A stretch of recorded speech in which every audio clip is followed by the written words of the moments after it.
bijil tina liang emak.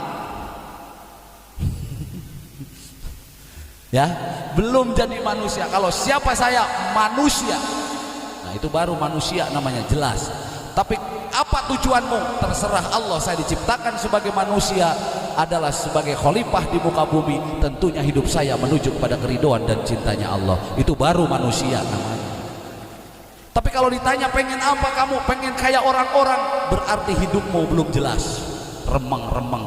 Kalau dalam Quran namanya ikhfa, samar, orang bukan. Ingat nih, ada dua bu yang diutus dari surga ke dunia ini, ada dua makhluk, bukan cuman kita. Iblis juga diusir, sama, betul nggak? Jadi yang diusir ke dunia ini bukan cuma Nabi Adam, termasuk juga iblis. Maka iblis, kalau Nabi Adam manusia punya pesantren, iblis juga punya pesantren. Wih, kayaknya baru nemu di sini nih. Kalau manusia punya yayasan, iblis juga yayasannya lebih canggih. Karena dua, saru. Mana buktinya ayah? Mana Qur'annya? Alladzi yuwaswisu fi sudurin nas minal jinnati wan nas. Aku ciptakan yang namanya setan dari bangsa jin dan manusia. Nabung gelekan di harapan uing peting ayeuna, kira-kira yang hadir ieu jelema apa setan? Nyaho tugas manusia apa? Tahu tugas manusia apa? Hah? Tugas manusia yang menjaga kestabilan alam ini. Wa ma arsalnaka illa rahmatan lil alamin. Menebarkan cinta kasih kepada sesama, peduli kepada sesama, itu adalah ciri daripada manusia.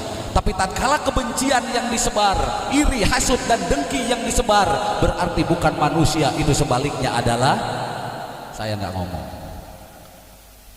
begitu ya. Ini jelas kan? Jelas kan nih?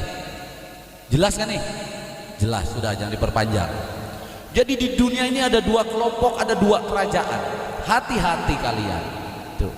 Siapa yang mengikuti was-was nafsunya, selalu mengikuti hawa nafsunya, berarti manusia itu telah dikendalikan oleh setan. Setan ini penuh dengan tipu daya. Kalau kau senang harta, maka setan menjelma datang akan memberikan harta kepada kamu, iming-imingnya harta. Kalau kamu suka jabatan, maka setan akan datang dengan membawa jabatan dan menawarkan jabatan kepada kamu. Ini setan. Kalau kamu senang uang, maka setan akan datang untuk menggelincirkan umat manusia dengan membawa uang yang banyak. Ini setan. Paham jamaah? Makanya minggu yang lalu, 2 minggu yang lalu, ayah bilang, ketika kamu istiqomah di tempat ini bukan hanya karena qabul dan tidaknya hajat. Ya, ingat, ketika kamu sudah ngaji, apa yang kau inginkan terwujud, jangan jumawa, jangan besar kepala. Saya ngaji sudah dapat keberkahan, sehingga tatkala kamu berasa seperti itu, begitu ada orang yang belum tercapai hajatnya, kamu akan mengecilkan orang lain. Paham ya? Karena tujuan kita daripada istiqomah adalah cinta dan ridhonya Allah Subhanahu wa ta'ala. Itu saja. Perkara kaya dan miskin itu haknya Allah. Cuman saya kasih tahu, ketika kita mencintai walinya Allah memiliki jaminan dari Allah. Gak mungkin orang yang dapat jaminan hidupnya akan susah dan sengsara. Betul gitu? Betul gitu? Tapi itu makanya sudah, apapun keinginanmu datang kepada kesempatan ini, sudah tinggalkan itu semua. Ketika kamu duduk di tempat ini, fokus apa yang kita maksud, ilallah minallah, kepada Allah dan dari Allah Subhanahu wa ta'ala. Gitu ya Bu ya. Maka kamu ketemu saya, punyalah kendaraan Manaqib Sultanil Aulia Syekh Abdul Qadir Jailani. Kira-kira ayah mau tanya nih, jalan kaki dengan pakai kendaraan enak mana? Manaqibnya ini canggih, kendaraannya ini canggih, punya GPS, sehingga kalau kemarin kamu bingung ketika ikut manaqib, harusnya kamu sudah punya GPS. GPS ngasih tahu apa namanya, Google Map. Ada Google Map, belok kiri kan gitu. Jadi gak usah nanya lagi. Kata Google Map, Anda 1 kilo 500 meter belok kanan, dan gitu. Anda telah sampai di tujuan. Kan gitu. Nah, kerasa nggak ini? Sudah merasakan belum? Ketika kamu mau melakukan ini, Allah nggak ridho. Aduh, hati itu jadi nggak enak. Kayaknya nggak maulah saya kesini lagi. Ada rem. Betul apa enggak itu? Kamu dikasih kendaraan lewat dzikir manaqib Syekh Abdul Qadir Jailani, sehingga kamu tadinya yang bingung, kamu yang tadinya linglung, sehingga karena punya kendaraan yang pasti arahnya menuju kepada Allah, yang pasti tujuannya menuju kepada keselamatan dunia dan akhirat, hidup kamu lebih tertata dan terarah. Alhamdulillah. Cuman kalau punya kendaraan harus apa? Harus dirawat. Beli mobil gak gampang, beli motor gak gampang, tapi lebih gak gampang lagi merawat kalau sudah punya. Betul gak gitu? Jamaah pengen duduk seperti ini tuh gak gampang jamaah. Pengen ikut ngaji seperti ini tuh gak gampang, lewat tantangan dan rintangan. Mendaki gunung, lewati lembah gitu. Lagu Doraemon kan gitu. Ya kan ya? Iya kan? Mendaki gunung, lewati lembah. Gimana San? Nah itu hafal. Kalau kalau lagunya siapa? Keras Sakti. Walau halangan, rintangan kan gitu, tak jadi masalah. Kan gitu ya. Demi menyampai kepada apa yang dicari, mencari kitab suci. Sun Gukong bersama gurunya Tom Sancong punya teman dua, si Gucing dan si Patkai. Apa yang dicari adalah kitab suci. Begitu kitab sucinya ketemu, ternyata isinya kosong. Pernah nonton itu Bu? Ah nenek-nenek mah kagak ngerti. Dan dalam mencari kitab suci yang namanya Tom Sancong itu nggak gampang. Apalagi punya santri murid yang namanya si Patkai, gak boleh lihat cewek pisan. Kalau di belakang siapa itu yang begitu tuh ya? Tapi Tom Sancong sabar. Ketika siluman nyamar jadi bidadari cantik, waduh, yang namanya Patkai udah ngilang lagi baik ini. Di janda mana kira-kira nyangkutnya ini? Tapi Tom Sancong punya murid agak songong tapi setia, bener nggak? Siapa? Sun Gukong. Nah, Tom Sancong punya murid. Jadi sehingga ketika Patkai dalam masalah, ketika Gucing dalam masalah, maka Sun Gokong lah yang menyelamatkan dan melawan musuh-musuhnya, siluman-siluman itu. Tepuk tangan tuh. Nah iya, kayak gitu. Mau nonton filmnya si Andin mulu, Andin. Si Andin nangis ikut nangis. Ya enggak? Si Andin kehujanan, TV-nya dipayungin. Ada yang gitu. Ngepen saking ngepennya itu, Andin keluar pas lagi hujan di TV. Aduh, kasihan katanya si Andin kehujanan, ambil payung tuh, TV-nya dipayungin. Itu orang Pasir Kunci itu biasanya begitu itu. Itu ya, itu hikmah dari perjalanan itu. Diapain kalau sudah punya kendaraan? Satu, dirawat. Cara merawat, ya servis. Betul nggak? Diservis. Kalau waktunya ganti oli, ya diganti olinya. Kalau enggak, ya macet. Maka kamu datang setiap minggu karena kamu sudah punya kendaraan. Hitung-hitung nyervis kendaraan yang sudah kita punya. Alhamdulillah. Sehingga besok pakai lagi, jangan cuma terpentok di ayah, karena iman harus mandiri. Betul ya? Ayah ini ingat tadi, cuman ketemu di perjalanan dan saya memberikan kendaraan yang dititipkan oleh guru saya di tempat ini, guru besar kita Abah Kiai Haji Junaidi Al-Baghdadi. Dititiplah kendaraan di tempat ini, lalu ketika kamu membutuhkan untuk perjalananmu, maka kendaraan ini memang harus saya bagikan kepada yang membutuhkan. Tapi apa cukup di sini? Tidak. Ini hanya petunjuk. Jakarta masih jauh, ini baru nyampe Cikarang. Maka teruskanlah perjalananmu. Yang dagang istiqomah dengan dagangnya. Paham ini? Paham ini? Jangan ketika kamu duduk di sini pengen jadi kayak ayah, tiap malam kayak ngelengkur duduk. Ya modar bininya. Ngerti apa ngerti ini? Saya hanya ngasih petunjuk, ayah harus kemana saya berjalan, oh kamu ke utara, kan gitu. Ayah usaha saya harus bagaimana, begini caranya, kan begitu. Lalu setelah kamu dapat petunjuk, apa cukup petunjuk itu kita baca dan kita lihat? Tidak, tentunya harus diamalkan. Ngaji berpuluh-puluh tahun, ya, kalau tidak diamalkan tidak ada artinya. Tapi bagaimana caranya untuk bisa mengamalkan? Kalau kita tidak mau membaca, maka wajar ketika ayat pertama Allah turunkan adalah Iqra bismi rabbikal ladzi khalaq. Bacalah bahwa semua itu adalah Tuhanmu yang ngasih rugi. Ini baca caranya nih, supaya kamu gak berkeluh kesah dan gak menyalahkan keadaan. Ketika rugi, katakan yang mendatangkan rugi ini adalah. Ketika keuntungan datang, katakan bahwa yang memberi keuntungan itu adalah, sehingga tidak ada lagi kesombongan dan keangkuhan dalam dirimu. Iqra bismi rabbikal ladzi khalaq. Semua itu adalah Allah yang memberikan. Itu baru kita selamat. Betul kan? Ayat pertama yang Allah turunkan kepada Rasulullah, wahyu pertama yang diterima oleh baginda Nabi adalah Iqra, baca. Kamu hidup, ada yang hidupin. Benar nggak gitu? Kamu diberi nikmat, ada yang memberi nikmat.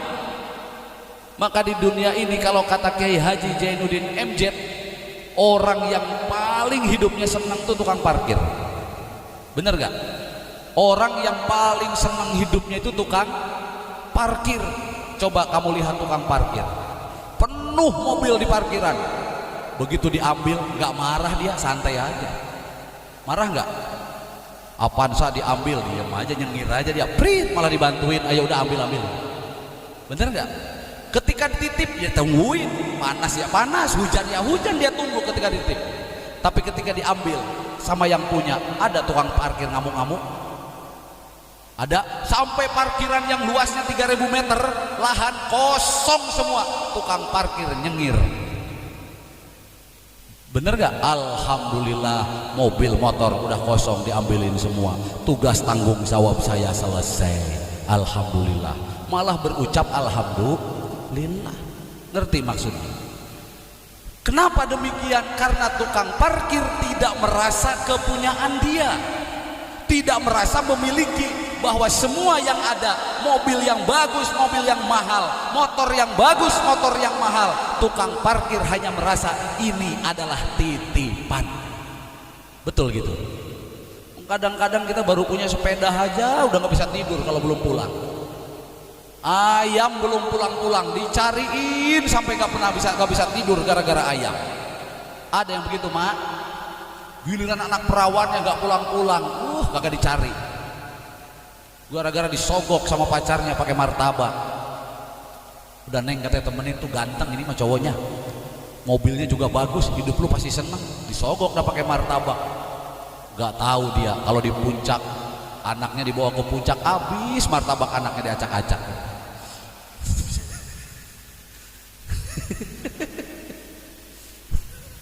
Bener gak itu? Iya. Giliran ayam hilang dicariin, giliran anak gadisnya nggak pulang-pulang nggak dicari. Betul nggak gitu? Jadi kesini-sini. Nah, tukang parkir tidak merasa memiliki, punya mobil titipan, punya anak titipan, punya istri titipan, punya rumah titipan, punya uang titipan. Yang namanya dititip, ada waktunya diambil sama yang punya. Tukang parkir biasa saja. Alhamdulillah biasa saja. Wong lahir saya nggak bawa apa-apa. Ya, lahir hanya diciptakan dari setetes air yang hina. Kemudian karena rahmat Tuhan, kata Pak Haji Roma Irama, disempurnakan. Kalau saya lahir gak bawa apa-apa, lalu ketika saya kembali juga harusnya manusia tidak bawa apa. Jadi ruhnya itu gak nyangkut. Ya, ruhnya gak nyangkut. Begitu sakaratul maut, la ilaha illallah, innalillahi wa inna ilaihi rajiun, asal berawal dari Allah, kembali kepada Allah. Tapi ketika di akhir hayatnya, banda yang dilihat ya nyangkut, nggak nyampe. Pulangnya kemana? Ada yang tahu? Pulangnya kemana? Kita hidup ini kan merantau, betul nggak? Akan harus pulang, harus mudik, harus mudik. Kamu siap, kamu nggak siap? Ya, kamu suka atau tidak, kamu seneng atau tidak, yang namanya orang merantau cepat atau lambat pasti akan mudik, pasti akan pulang. Dari mana ke mana kita pulang? Ya ke kampung halaman. Aslinya dari mana? Innalillah, dari Allah, wa inna ilaihi rojiun, dan kembali harusnya kepada Allah. Maka di dalam tarekoh ini, di dalam zikir manakib ini selalu afdhalu dzikri fa'lam annahu la ilaha illallah. Man akhiral kalamihi la ilaha illallah, baru selamat. Siapa mereka yang selamat? Ketika di akhir hayatnya berucap la ilaha illallah. Paham ya jamaah? Itu ya, nggak segampang itu. Hidup nggak cukup kamu itu datang terus hidup, terus kamu senang banyak uang, banyak rezeki dan sebagainya. Pikirkan juga kita akan kembali kemana. Jangan sampai ruh kita nyangkut tidak sampai kepada tujuan mudik yang sesungguhnya. Na'udzubillahi min dzalik. Makanya Allahu Allahu, ketika ditarik napas Allahu Allahu Allah. Ini nafas ini gratis, gratis nggak? Ini gratis, kamu hirup setiap malam, siang malam kamu hirup. Berapa kali kamu hirup nafas ini? Pernahkah kita berpikir? Pernahkah kita berterima kasih? Allahu Allahu Allah. Dan memang itu yang akan kita alami. Semua akan kembali ke situ. Cuman hanya menunggu waktu yang berbeda. Betul apa betul? Ada yang duluan, ada yang belakangan. Kiai Ali duluan, ayah belakangan. Atau dibalik, gak apa-apa, ridho saya. Ayah belakangan, Kiai Ali duluan. Alhamdulillah kan Pak Ali mau hidupnya udah lamaan dikit. Yang ngalah kenapa? Yang muda pengen hidup baik. Kalau yang tua nggak mau mati-mati lah, dunia sempit. Mana tanah udah mahal. Bener gak? Sudah. Ya, yang penting mah sudah kita persiapkan saja. Ya, yang penting pasti kita baliknya nggak salah tujuan. Iya bu, gitu bu. Jangan sampai tujuan Kuningan begitu mudik lah. Kok ini ada di Jerman? Gitu ya. Kalau awal dari situ ya harusnya baliknya lah ke situ. Ya, bener ya. Makanya perlu nggak latihan ini? Perlu nggak latihan? Kan gimana kebiasaan bu? Nggak bisa diapalin. Ah, saya mau ngapalin lah katanya. Ntar begitu malaikat nanya kan saya bisa jawab. Man rabbuka Allah. Ya nggak bisa begitu. Orang mati itu tergantung kebiasaannya bagaimana. Kalau di dunia ini kebiasaannya zikir, begitu ditanya sama malaikat refleks, man rabbuka. Ngapain sih nanya-nanya? Emang lu nggak denger apa setiap hari gua Allah-Allahan wae masih nanya wae, malaikat nggak pengalaman ini. Nyata apa enggak sih lu? Gitu kan ya? Katanya ada catatannya. Kalau ada catatannya ngapain nanya? Tapi kalau di dunia nggak biasa ngucap la ilaha illallah lah, begitu walaupun diapalin, bawa buku kali ya ke kuburan.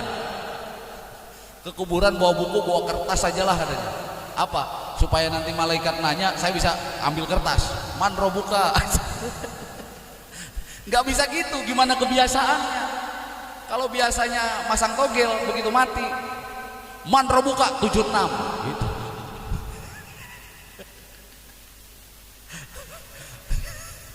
Bener gitu ya? Gimana kebiasaannya bu? Coba perhatiin. Orang meninggal itu gimana kebiasaannya. Makanya kita alhamdulillah kebiasaan jamaah baik. Apa kebiasaannya? Dzikir kepada Allah. Sudah nggak usah ragu lagi. Orang kalau sudah biasa dzikir, ya di akhirat ditanya refleks jawabannya itu. Kayak orang biasa belajar silat, begitu tidur dibangunin mencang langsung pasang kuda-kuda. Betul nggak gitu? Nah iya begitu. Paham ya? Udah pokoknya biasain aja. Sekarang biasa zikir, mati nggak usah dipikir-pikir. Pokoknya orang kalau sudah biasa di dunia zikir, begitu ditanya sama malaikat di kuburan nanti, jawabannya sudah pasti tepat. Kenapa? Karena sudah dibiasakan di dunia ini. Alhamdulillah. Mau kaya mau nggak? Biasain kaya dong dari sekarang. Bisa itu karena biasa, bener gak gitu? Kamu mau bisa kaya nggak?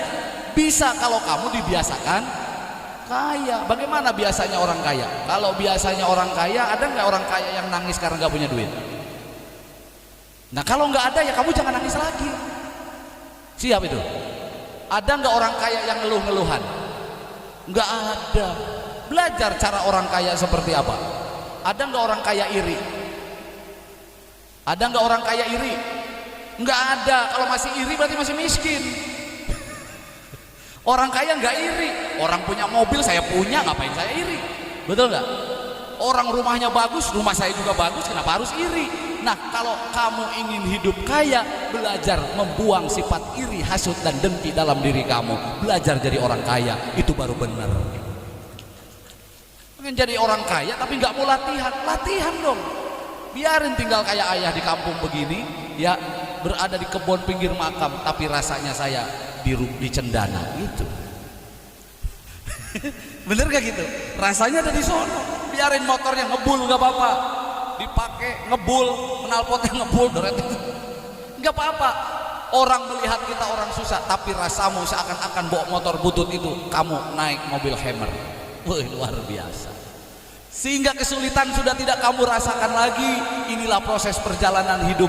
Kamu cepat atau lambat ketika kamu dalam kesulitan sudah tidak merasakan kesulitan, maka kemudahan tak kayak orang mimpi. Begitu bangun hidup kamu sudah jauh berubah, meninggalkan belakang. Itu caranya. Kalau diingat-ingat ya mumet. Betul nggak? Diingat-ingat mumet. Gak usah diingat-ingat sudah. Oke? Setuju?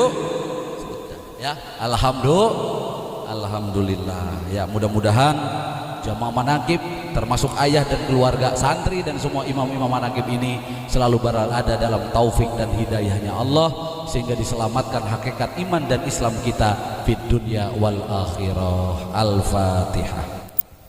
Bismillahirrahmanirrahim. Alhamdulillahirabbil alamin arrahmanir rahim maliki yaumiddin iyyaka na'budu wa iyyaka nasta'in ihdinas siratal mustaqim siratal ladzina an'amta 'alaihim ghairil maghdubi 'alaihim waladdallin.